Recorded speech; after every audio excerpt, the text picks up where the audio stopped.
The message reached Earth 3 days after it was sent. On the massive space station called Olympus Station, which orbited high above Earth, Fleet Admiral Kim Tae-hyung was reviewing daily reports when the communication came in. Kim Tae-hyung was a tall man, with gray hair and sharp eyes. He had been the leader of Earth's space forces for 15 years. For 300 years, humans had been alone in the Sol system, cut off from the rest of the galaxy. Many people thought this was punishment, but Kim Tae-hyung knew better. It was protection for everyone else. "Sir," said his communication officer, Lieutenant Yoon Hana, "we're getting a signal from outside the system. It's on the old Federation emergency channels." Kim Tae-hyung looked up from his reports. Nothing had come from outside the Sol system for 300 years. "Put it on the main screen," the message played. Admiral Park Jisoo's desperate voice filled the command center. "The galaxy is dying. We need help. Please respond." The room went quiet. Kim Tae-hyung watched the message again, then looked at the data that came with it. Pictures of destroyed planets, sensor readings of the creatures that were eating everything in their path, battle reports showing how Federation ships were being destroyed easily. "Sir," said Commander Lee Jinwoo, his second in command, "should we respond?" Kim Tae-hyung thought for a long moment. The Federation had locked humans away because they were afraid. Now they were asking for help because they were more afraid of something else. "Get me Captain Choi Hyunwoo," he said finally. Captain Choi Hyunwoo commanded the dreadnought Ragnarok's Hammer, the most powerful warship in the human fleet. When his face appeared on the screen, Kim Tae-hyung could see he was on his ship's bridge, surrounded by weapons controls and tactical displays. "Admiral," Choi Hyunwoo said, "I assume you've seen the Federation message." "I have." "How quickly can the Iron Wolves be ready for deep space deployment?" Choi Hyunwoo smiled, but it wasn't a happy smile. It was the smile of a predator that had just found prey. "We've been ready for 300 years, sir. Just waiting for someone to give us a target." The Iron Wolves were humanity's elite fleet.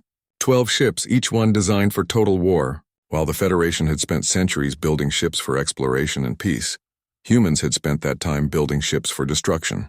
They had learned from every battle of the Terra Wars and made their weapons better, stronger, deadlier. "Prepare for immediate departure," Kim Tae-hyung ordered. "But Captain, remember the rules of engagement. We help them stop this threat, then we come home. We don't get involved in galaxy politics." "Understood, sir." 2 hours later, the human fleet was ready. Kim Tae-hyung stood on the observation deck of Olympus Station, watching as the 12 ships of the Iron Wolves formed up in space. Each ship was black as midnight, with sharp angles and weapon ports covering every surface. They looked nothing like the bright, peaceful ships of the Federation. These ships were built to kill. The lead ship was Choi Hyunwoo's Ragnarok's Hammer. It was 3 kilometers long and carried enough weapons to destroy planets. Behind it came 11 other ships, each one a masterpiece of human military engineering. Their names told the story of what they were: Death's Shadow, Silent Reaper, Iron Fury, Stellar Breaker. On the bridge of Ragnarok's Hammer, Captain Choi Hyunwoo looked at his crew. His tactical officer was Lieutenant Commander Yoon Sul-gi, a woman who could plan battles in her head faster than most computers. His chief engineer was Kang Min-soo, who had modified their weapons to be even more deadly than the original designs. "All ships report ready," said Yoon Sul-gi. "Very good," Choi Hyunwoo said. "Plot a course for the last known Devourer position. Maximum speed." The 12 ships jumped into hyperspace together, leaving the Sol system for the first time in 300 years. As they traveled through the strange realm between normal space, Choi Hyunwoo thought about what they would find. The galaxy had forgotten about humans. They were about to remember. Meanwhile, in Federation space, Captain Park Jinwoo was on duty at Deep Watch Monitoring Station. His job was to watch the borders of Federation territory and report any threats. It was usually a boring job, but today was different. "Sir," said his sensor operator, "I'm reading 12 ships approaching from the direction of the Sol system." Park Jinwoo felt his blood turn cold. Ships from Sol system could only mean one thing. "Are you sure?" "Yes, sir. 12 ships traveling faster than anything in our databases. They should reach our position in 10 minutes. Park Jinwoo had read the history books. He knew about the Terra Wars, about what human ships could do. He had hoped he would never see them with his own eyes. "All stations, red alert," he ordered. "Prepare to..." "Wait, are they broadcasting anything?" "Yes, sir." Simple message repeating on all channels. We received your call. Stand aside. The human ships appeared on their screens like dark ghosts emerging from hyperspace. Park Jin-woo had never seen anything like them. Federation ships were built to look impressive and peaceful. These human ships looked like they were built to end worlds, sir, whispered his communications officer. What do we do? Park Jin-woo watched as the human fleet passed by his station without slowing down. He could feel the power coming from those ships even through the vacuum of space. His sensors were screaming warnings about the energy signatures they were detecting. We do what they said, he replied quietly. We stand aside. As the human fleet disappeared toward the war zone, Park Jin-woo sent a message to Federation Command. The humans are coming. God help us all. The message spread through Federation space faster than the ships themselves. On every planet and every system, people heard the same words: the humans were coming. Some remembered the old stories and were afraid. Others were curious about these legendary warriors. All of them wondered the same thing. Would the humans save them, or were they trading one destroyer for another? In the Outer Rim territories, where the Devourers were still consuming worlds, the remaining Federation forces received the news with mixed feelings. They were losing the war badly. Their weapons couldn't stop the enemy. Their ships were being destroyed faster than they could build new ones. They needed help desperately, but the humans were supposed to be the most dangerous warriors in the galaxy. What would happen when two unstoppable forces met? Would there be anything left of the galaxy when the battle was over? Captain Choi Hyun-woo didn't care about their fears. He had a job to do. 300 years ago, humans had been forced to stop fighting and accept isolation. Now they had permission to fight again. He intended to remind the galaxy why they had been afraid in the first place. The human fleet reached the war zone just as the Devourers were attacking Nexus Prime, a major industrial world with 50 million people. Captain Choi Hyun-woo stood on his bridge, watching the battle through his ship's sensors. What he saw made him angry. The Devourers had surrounded the planet with hundreds of their bioships. Each ship was the size of a city, covered in what looked like metal and flesh mixed together. They were slowly eating the planet, taking chunks of land and sea into their massive mouths. The Federation fleet was trying to help, but their weapons did almost nothing. Sir, said Lieutenant Commander Yoon Sulgi, studying the tactical display. Federation losses are at 60% and climbing. The Devourer ships regenerate damage faster than the Federation can cause it. Choi Hyun-woo watched a Federation cruiser fire its main guns at a Devourer ship. The energy beams hit the creature's hull and burned holes in it, but within seconds the holes closed up like the ship was healing itself. Interesting, he said calmly. They adapt to energy weapons. What about their structure analysis? Chief Engineer Kang Min-soo brought up detailed scans of the enemy ships. Their hulls are part metal, part biological tissue. The metal provides armor. The biological parts allow regeneration. But sir, look at this. He pointed to certain areas on the scan. These sections here are purely mechanical. They can't heal. Choi Hyun-woo smiled. It was the cold smile of a hunter who had found his prey's weakness. Target those sections. All ships weapons free. Show them what humans do to things that eat planets. The 12 human ships spread out into attack formation. Unlike the Federation ships, which stayed far away and fired energy beams, the human ships moved close to their targets. Very close. The first human weapons to fire were kinetic cannons. These guns shot metal slugs at incredible speed, fast enough to punch through almost anything. The slugs hit the Devourer ships like hammers hitting glass. Where Federation energy beams had bounced off or been absorbed, the metal slugs tore huge holes that didn't heal. Direct hit on Target 1, reported Weapons Officer Nam Yoonji from the Silent Reaper. Enemy ship is venting atmosphere and biological fluids. But the kinetic cannons were just the beginning. Each human ship carried weapons that had been banned by every treaty in the galaxy. Weapons that were too dangerous, too cruel, too effective.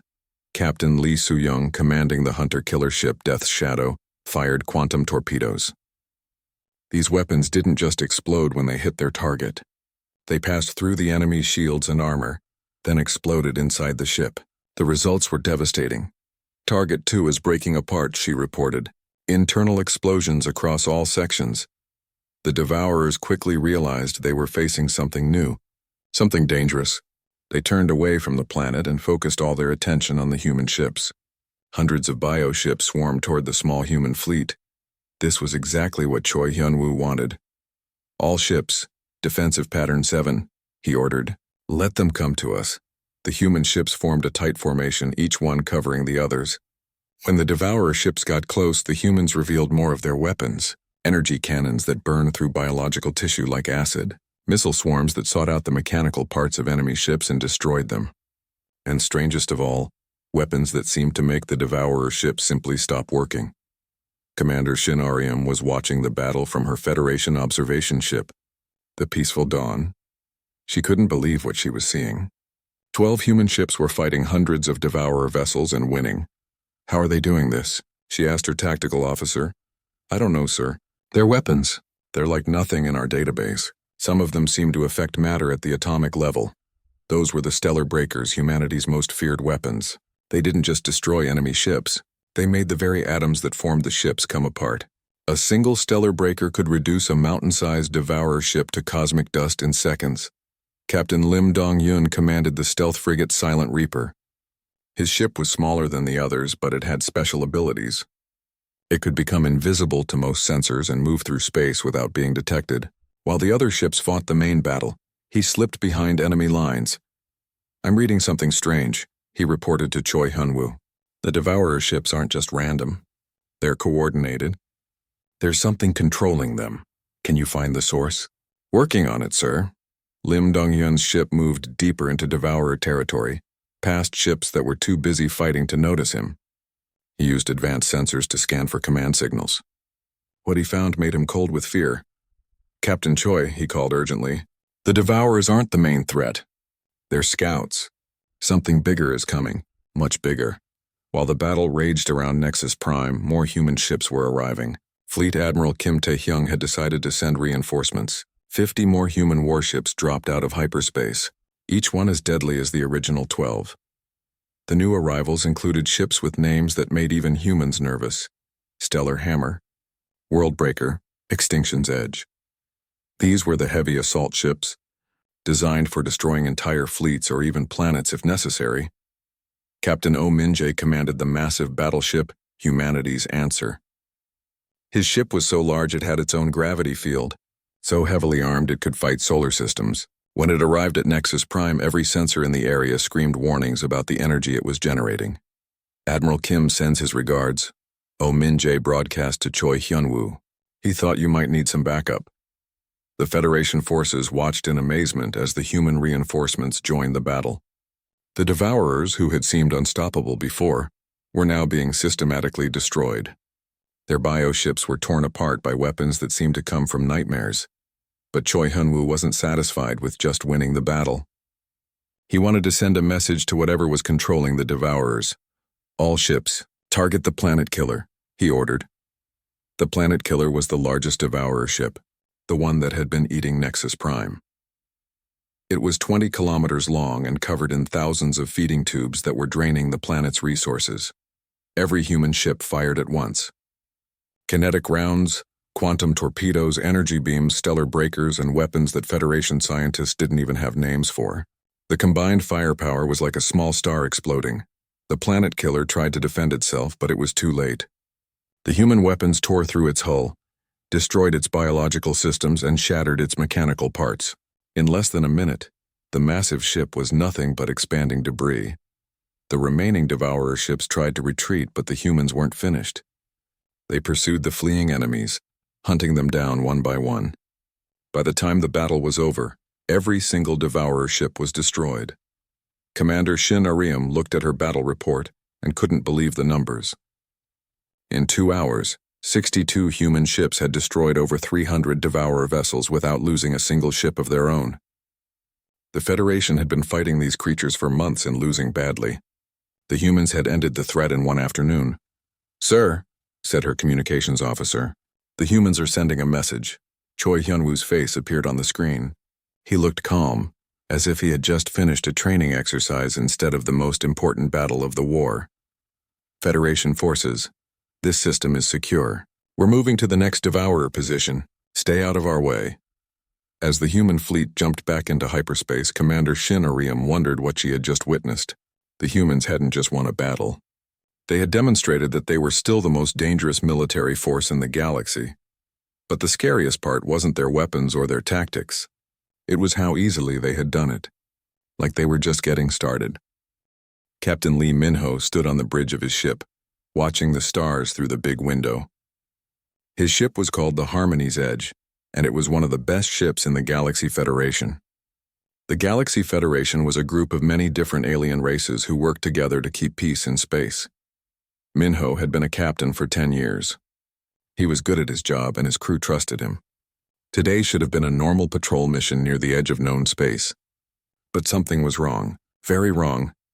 "Captain," said his communications officer, a blue-skinned alien named Kess. "We are getting strange signals from the Kalari system. The signals are scared." Minho walked over to look at the data on the screen. The Kalari were a peaceful race of tall, thin aliens who lived on beautiful green worlds. They had been part of the Federation for over 100 years. They never caused trouble. "What kind of signals?" Minho asked. "Emergency calls, sir. They are saying something is attacking them. Something big." Minho felt cold fear in his stomach. "Set course for the Kalari system. Maximum speed." The ship jumped into hyperspace, traveling faster than light toward the Kalari worlds. It should have taken 2 hours to get there, but after 1 hour they started seeing something terrible. "Captain," shouted his sensor officer. I'm reading nothing from the Kalari system." "What do you mean, nothing?" "No signals. No life signs. No planets." Minho stared at the screen. "That was impossible. You couldn't just make planets disappear. Drop us out of hyperspace. We need to see this." When they dropped back into normal space, Minho's crew gasped. Where the Kalari system should have been, there was only empty darkness. 5 planets, 3 space stations, and millions of Kalari were gone. In their place was a huge mass of black metal and flesh that seemed to move like it was alive. "What is that thing?" whispered his pilot, a young human woman named Sarah Kim. Before anyone could answer, the thing noticed them. Parts of it broke off and started moving toward their ship. These smaller pieces were still huge, bigger than most Federation ships. They looked like a mix of machine and monster, with metal parts and what looked like skin and teeth. "Those are ships," Minho said quietly. "Living ships. Captain, they're moving fast." "Really fast," said his weapons officer. "All power to engines." "Get us out of here now!" The Harmony's Edge turned and ran. Behind them, the monster ships followed. Minho had never seen anything move so fast. His ship was one of the newest and fastest in the Federation, but these things were catching up. "Send a message to Federation Command," Minho ordered. "Tell them the Kalari system is gone. Tell them something is coming, something that eats planets." The message was sent just before the first monster ship fired at them. The weapon was unlike anything in Federation databases. It looked like living lightning that reached out and grabbed their ship. The Harmony's Edge shook and some systems failed. "Hull breach on Deck 7, reported the damage control officer. "That weapon, it's trying to eat our ship." Minho made a hard choice. Emergency jump. Random coordinates. Jump now. They escaped, but just barely. When they were safe, Minho looked at his crew. Everyone was scared.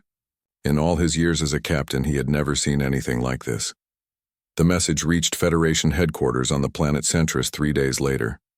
Admiral Park Jisoo read the report in her office high above the capital city. She was one of the top commanders in the Federation military, and she had seen many threats over the years. "But this was different. Eaten planets?" she said to her aide, Commander Shin Woo-jin. "That's impossible. The sensor data confirms it, Admiral.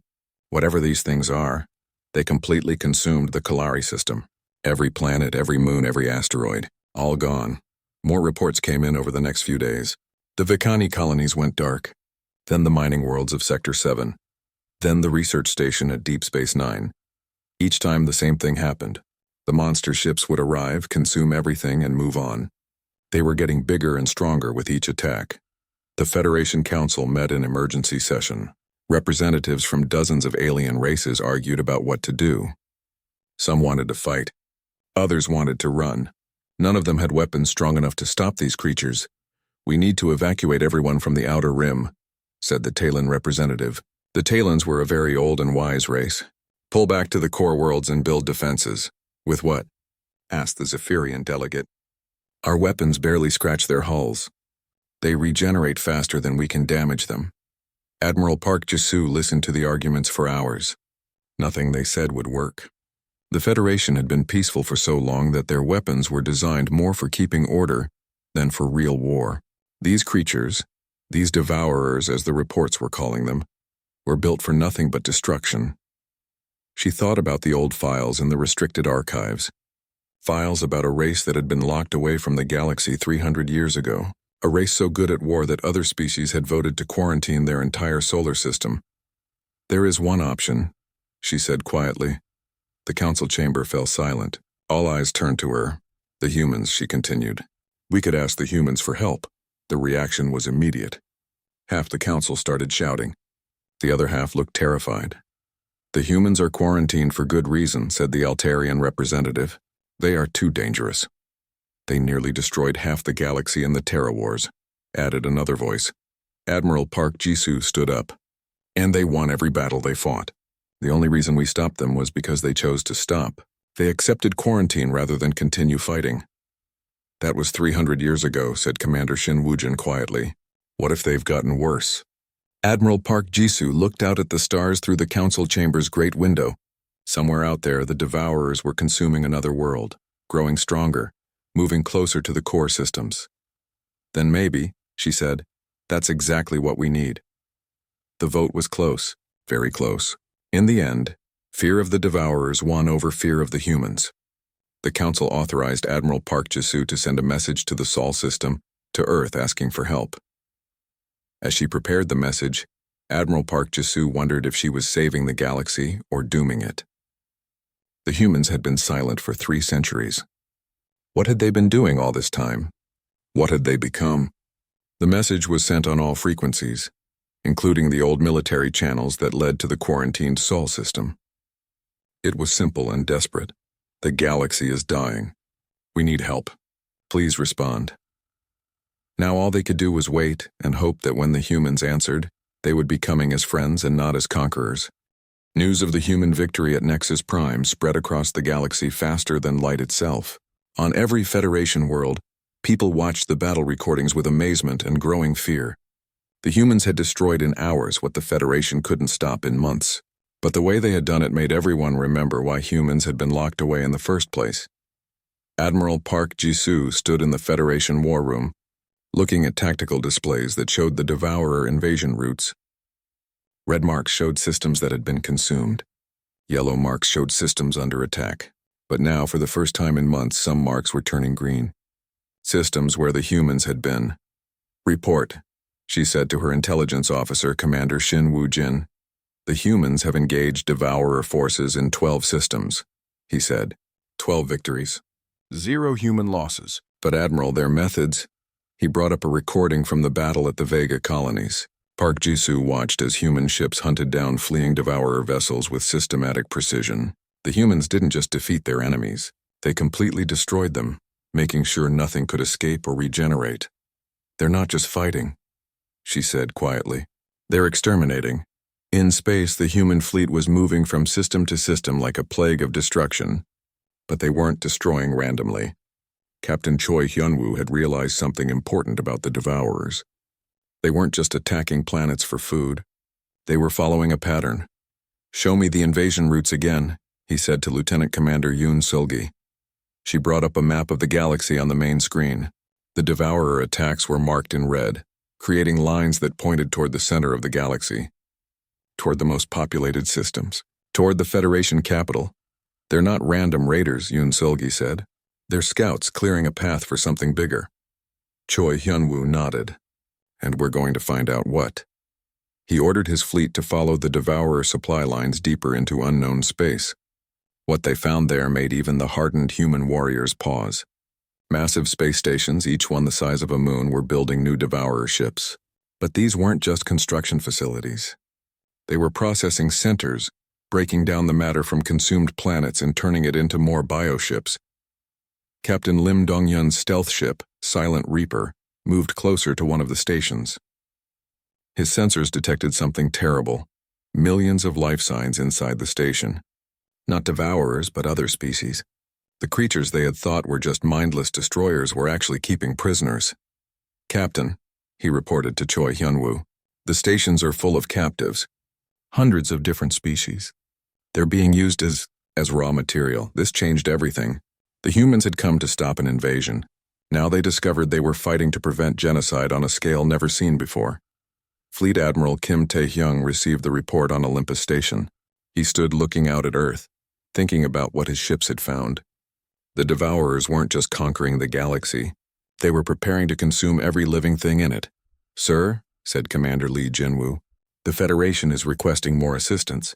They want us to help evacuate the core systems." Kim Tae-hyung shook his head. "No evacuations. We end this here." He gave orders that shocked even his own officers. Every human warship in the Sol system was to prepare for deployment.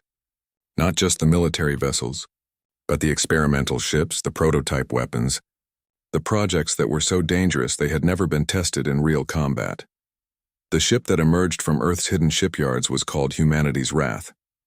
It was the largest warship ever built, 5 kilometers long and covered with weapons that could crack planets. Its main gun was a stellar breaker so powerful it could destroy entire fleets with a single shot. Captain Bae Yuna commanded this monster of a ship. She was one of the few people trusted with humanity's most destructive weapons. When her ship arrived at the front lines, every sensor in the area registered energy readings that broke their scales. "All human ships, form up on my position," she ordered. "We're going to end this war." The combined human fleet now numbered over 200 ships. They moved toward the Devourer home systems like an avalanche of destruction. Federation observers watched from a safe distance, amazed and terrified by what they were seeing. The Devourers tried to stop them. They sent thousands of bioships to intercept the human fleet. They deployed weapons that could eat through normal matter. They used tactics that had destroyed every Federation force sent against them. None of it worked. The humans had spent 300 years preparing for exactly this kind of war. Every weapon the Devourers used, humans had developed a counter for. Every tactic the creatures tried, humans had a better response. Captain Yang Jiho, commanding the navigation ship Starpiercer, used his advanced sensors to predict Devourer movements before they happened. His ship could see through space and time itself, tracking enemy fleets through hyperspace and knowing where they would appear. Captain Nam Yunji, now commanding her own ship called Precision's Edge, had developed targeting systems that could hit enemy weak points from impossible distances. Her gunners never missed and they never wasted shots. But the most terrifying human ship was the one commanded by Captain Park Soo-jin. Her vessel was called Reality's End, and it carried weapons that most people said were impossible. Weapons that could change the rules of physics in small areas of space. When Devourer ships tried to regenerate, her weapons made regeneration impossible. When they tried to adapt to human attacks, her systems prevented adaptation. She could make enemy ships simply stop existing by convincing the universe they had never been there in the first place. The final battle took place around a collapsed star system, where the Devourer command center was hidden. The space around the dead star was full of gravitational traps that made normal navigation impossible. The Federation had declared the area unreachable. The humans solved the problem in typically direct fashion. Instead of trying to navigate around the gravitational traps, they used them as weapons. Captain Bae Yuna fired her main gun at the collapsed star itself, destabilizing it just enough to create a gravity wave that crushed half the Devourer fleet. "Target the control station," she ordered. "All ships maximum firepower." The Devourer control center was a massive structure built into an asteroid. It was protected by shields that had never been broken, and defenses that had destroyed every attack against them. But the humans didn't attack it the way others had. They surrounded it with stellar breakers and fired them all at once. The weapons didn't hit the station directly. Instead, they destroyed the space around it, making a hole in reality itself. The station fell into the hole and was crushed out of existence. With their command center gone, the remaining Devourer ships stopped coordinating. They became just individual creatures, dangerous but no longer organized. The human fleet hunted them down systematically, destroying every single one. When the battle was over, Captain Choi Hyun-woo sent a message to the Federation. "The threat has been eliminated. All Devourer forces have been destroyed. We are returning to Sol System." But Admiral Park Ji-soo had one more request. "The prisoners," she said. "There are millions of them in the processing stations." The humans had already thought of that. Rescue ships were moving through the conquered systems, freeing the captives and providing medical aid. But they worked quickly and efficiently, not staying to talk or celebrate. As the human fleet prepared to leave, Federation observers realized something frightening. The humans had not just won the war. They had won it so completely that the galaxy was now safer than it had been in centuries. But that safety came with a price. Everyone now remembered exactly how dangerous humans could be when they decided to fight. 3 months after the last Devourer ship was destroyed, the galaxy was finally at peace. The human rescue operations had saved over 20 million prisoners from dozens of different species. Medical ships from Earth worked tirelessly to heal the survivors and help them return to their homeworlds. But peace brought new problems. Admiral Park Jisoo stood before the Federation Council, giving her final report on the war. The council chamber was packed with representatives from hundreds of species, all wanting to hear about the humans who had saved them. The Devourer threat has been completely eliminated, she said.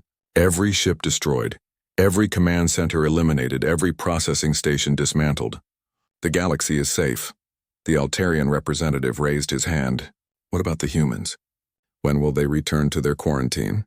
Park Jisoo looked at the datapad in her hands. During the war, human ships had traveled to every corner of the galaxy. They had seen Federation weaknesses, mapped military installations, and demonstrated weapons that could destroy entire civilizations. The old quarantine seemed pointless now. The humans have already begun withdrawing to the Sol system, she said. They kept their word, it was true. Fleet Admiral Kim Tae-hyung had ordered all human ships to return home as soon as the war ended. But the galaxy would never be the same. Every species now knew that humanity possessed weapons that could end all life in the galaxy, if they chose to use them. On his flagship, Captain Choi Hyun-woo was preparing for the jump back to Earth.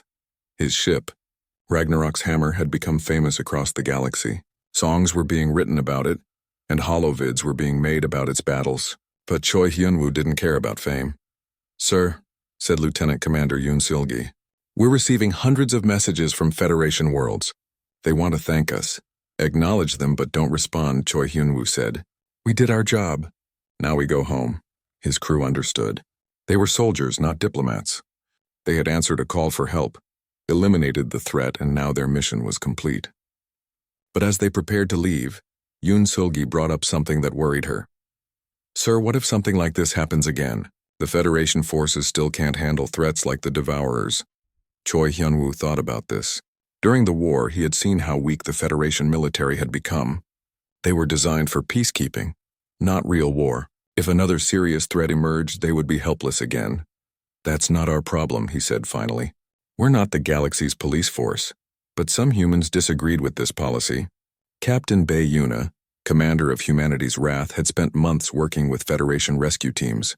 She had seen the gratitude in the eyes of freed prisoners, the relief of species that had thought they were doomed. "Admiral," she said to Kim Tae-hyung over secure communications, "maybe it's time to reconsider the isolation policy. The galaxy needs protectors." Kim Tae-hyung stood on Olympus Station looking out at the stars. In the distance, he could see human ships returning from the war zone. Each ship carried battle honors and the respect of an entire galaxy. But they also carried the weight of what they had done. "The galaxy has protectors," he said. "They have each other. They need to learn to defend themselves." The human withdrawal was swift and efficient.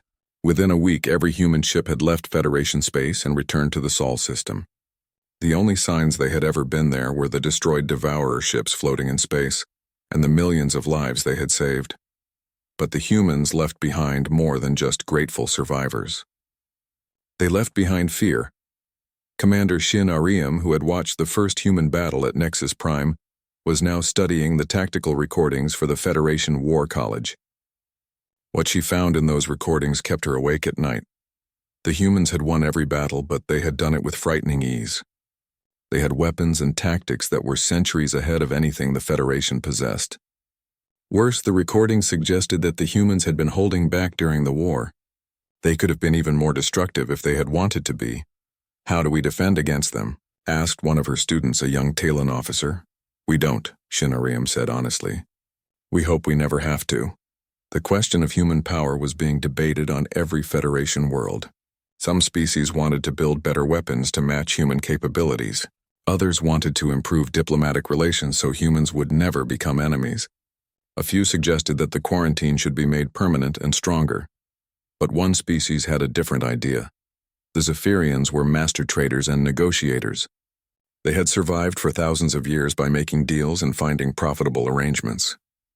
Their representative, a clever female named Kess Windrunner, requested a private meeting with Admiral Park Jisu. "The humans saved us," she said, "but they also showed us something important. The galaxy needs a strong military force that can respond to major threats." "What are you suggesting?" Park Jisu asked. "A treaty. The Federation provides the humans with resources, technology, and trade agreements. In exchange, they agree to respond to galaxy-level threats. Not to rule us, not to interfere in our politics, but to be our shield against things like the Devourers." Park Jisu considered this. It made sense from a practical standpoint. The Federation couldn't build a military strong enough to handle serious threats, but they didn't need to. The humans already had one. The proposal was sent to Earth through diplomatic channels.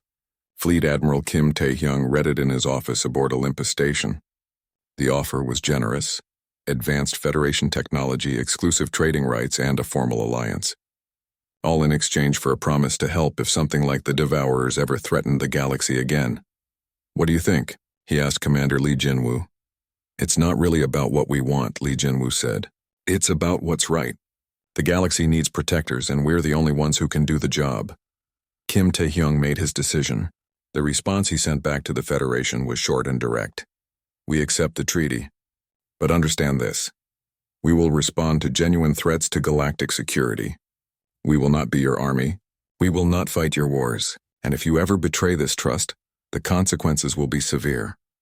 The Treaty of Sol was signed 6 months later. It established humanity as the galaxy's official protectors, with the right to maintain military bases in Federation space and to respond to major threats with full authority. In exchange, the Federation gained access to human technology and the security of knowing that the galaxy's strongest military force was on their side. But the treaty also included strict limitations. Humans could not interfere in local politics, could not establish colonies outside the Sol system, and could not use their military power for conquest. Violations of the treaty would result in immediate return to isolation. The signing ceremony took place on Centris, the Federation capital. Admiral Park Jisu represented the Federation, while Admiral Kim Tae-hyung came from Earth to sign for humanity. The ceremony was broadcast across the galaxy, watched by billions of beings. "Today," Park Jisu said in her speech, "we welcome humanity back into the galactic community, not as conquerors, not as rulers, but as guardians. We trust them with our security because they have proven they can be trusted with power." Kim Tae-hyung's speech was shorter. "We accept this responsibility," he said, "but we hope we never have to use it.